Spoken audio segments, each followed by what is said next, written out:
Should you use a financial advisor when going for financial freedom? I'm Nate, I'm the FitfutureMD, I'm owner of Ensorsale. Check out Ensorsale.com if you're interested in some inspirational t-shirts, got some new stuff coming out. I love the Can't Be Stopped shirt, so check that out, Ensorsale.com, FitfutureMD for 20% off. So, do I use a financial advisor? Absolutely not. But, should you use a financial advisor? Probably. The biggest thing from a financial advisor should be education, right? They should be spending time educating you and you learning from them what it would take to get to financial freedom, right? In the allotted amount of time that you want to be. Not like, oh, I'm going to retire at 65. Like, no, in 10 years, I want to have enough money to replace my salary every month, right? And there's several ways to do that, from using the stock market to using real estate to owning a business, all kinds of stuff, right? But the biggest thing a financial advisor should be doing is educating you. Now, for me, I feel like, you should be able to educate yourself more than a financial advisor could even educate you, right? Like when you go and talk to a financial advisor, they should be learning from you, basically, right? That's how I feel about it, but there are certain things that a normal person could get from having a financial advisor, right? Number one is risk management, right? So I don't know if everybody's like me, but when you first start investing, you kind of take really, really high risks, but you got no money anyway, so what are you really even worried about, right? But financial advisor is really going to help you with risk management, right? Keeping you out of high risk situations. Basically, number one rule of investing is don't lose money, right? So a financial advisor is going to be able to see whether something's like a bad deal or not, because of their experience, right? Whereas you as a newbie investor may say, oh, now say I got friends that bought Tesla at like $2,000, right? And now they're sitting underwater. Like, financial advisor could have said, hey, Tesla's trading at, 1,000 multiple of their earnings. Like, you should not probably invest in that as your first investment, right? But people love that. People love that company and they're going to invest in it anyway. But just kind of one example, right? And that's with the S&P 500 company, right? Which is considered a safer company than outside the S&P 500. Another thing that a financial advisor is going to give you is taxes, right? So most people don't even understand taxes anyway, like period. Like they can't go down a 1040 and pay their taxes themselves. Like they have to have some company do the taxes for them. And, that's kind of a big deal, right? Like, so you need to know what the effect of buying and selling something would have on your tax bill, right? And financial advisor can help you on that. Educate you on that would be better, but they can help you on that.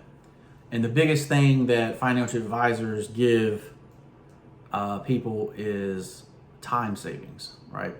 So anytime you are doing something, it's going to take up your time, right? Especially when you're poor and broke, right? If you don't have money, like, you're pretty much going to be using your time to get yourself where you have money, right? It's kind of the idea. But a financial advisor is going to do all the work for you, right? If you actually want to use a financial advisor, right? They're going to save you a lot of time, right? Now, for me, I figured out, hey, I can do 20 minutes a day and pretty much take care of any financial issue I'm going to have, right?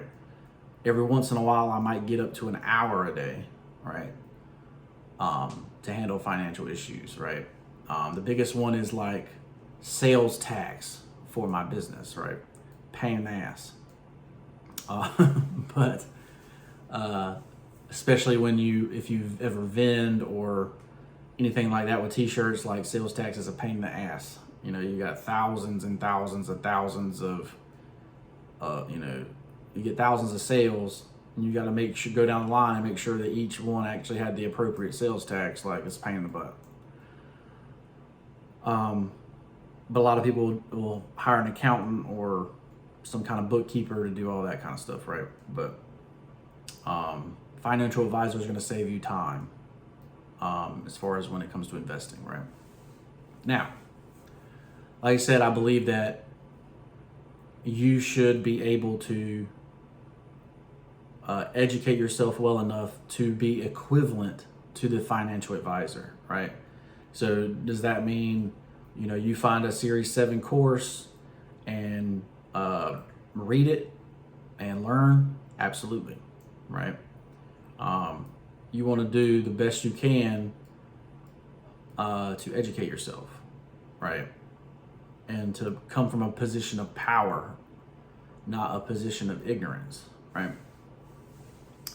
But this is what I will say, is that there are people that are not willing to pay the price, right? And most of those people are pushing index funds now, right? ETFs and index funds. And, honestly, that's better than doing nothing, right? If you can't afford a financial advisor, doing index funds is better than nothing, right? But for me, they say, oh, it's hard to beat the market long term, all this other BS, right? It's really not hard.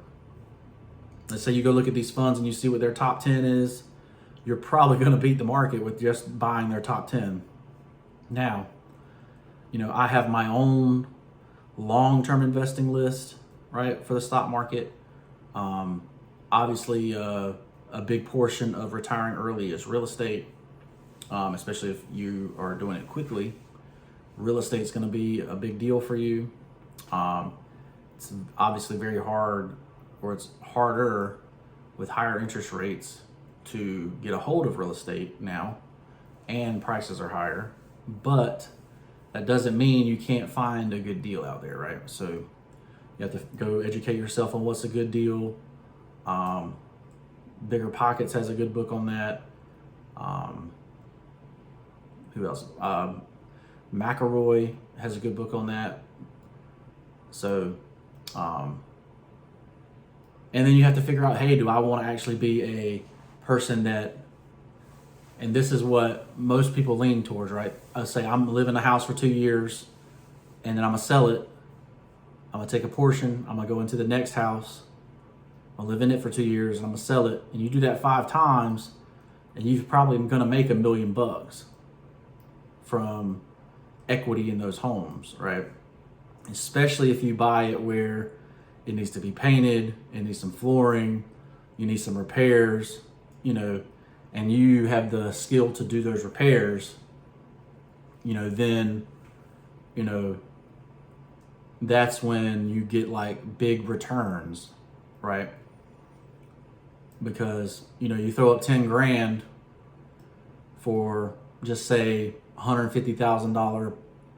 Well, right now it's probably like $300,000 property, and that property goes to $400,000, and you only put 10 grand in it or 20 grand in it. That's a big time return, and it's very difficult to get that anywhere else, right? And you can get that over 2 years. You needed a place to stay anyway, that kind of stuff. So that's kind of like real estate investing, but financial advisor can help you on stuff like that. But really, it's just time. Like, instead of spending your time doing stupid stuff, you spend your time making you rich. And that's what I've chosen to do, or that's what me and my wife have chosen to do, instead of just sit around and do nothing. right? Let's say I came up with 3 new t-shirt designs this weekend, so they're gonna drop this week. Hopefully you enjoy them. If you have any questions, leave them in the comments below. Make sure you like the video, subscribe to the channel, share the video with somebody that needs it. Like, you don't need a financial advisor to get rich. There's plenty of rich people out there that never had a financial advisor, right? So keep that in mind. We're going to be financially free by 40. I'm Nate. I'm the FitfutureMD, and we'll see you in the next one. Peace.